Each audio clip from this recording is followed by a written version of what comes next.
So you mentioned that one of the key features of the Act is the regulation of the relationship between mediation and the courts. Yes. Could you say a little bit more about that, please?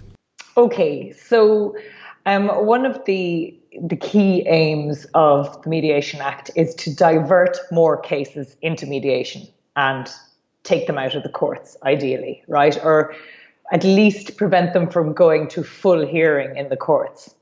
So one of the ways in which the Act, there are two key ways in which it does this. One of the ways is that it has now given the courts a new power to invite the parties to consider using mediation. Okay?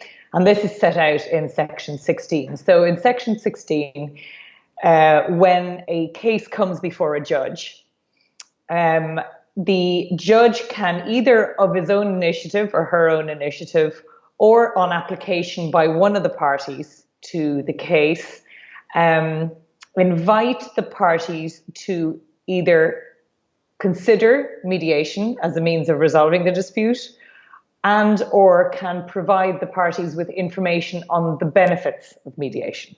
Okay, so you could have a scenario where, say, one of the parties says, oh, we're going to be in court tomorrow. Look, I really think we should mediate.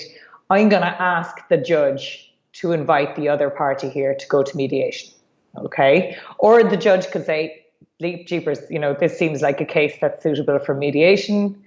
I'm going to tell the parties why it's a good idea and invite them to use mediation. Okay.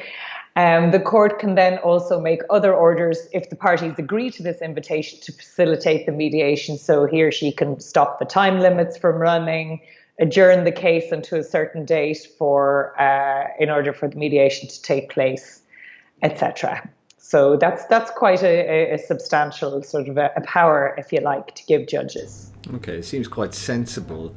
Do judges have this information? Do they have the knowledge and understanding to be able to apply this? Yeah, I mean, it's a really interesting question. I think a lot of judges do. I think a lot of judges do recognize the benefits of mediation. I think many judges have a good idea, particularly very experienced ones, of what kind of cases might be suitable for mediation. Where I think it might be a little more difficult is this idea of the court providing information about mediation and possibly even where the parties can access a mediator. So, how abreast judges are of, what sort of organizations regulate mediators and where the parties might actually source a mediator and what specifically the benefits of mediation are, I'm not so sure. So I think that information will have to be made available to judges to make it easier for them to use these new powers. Okay.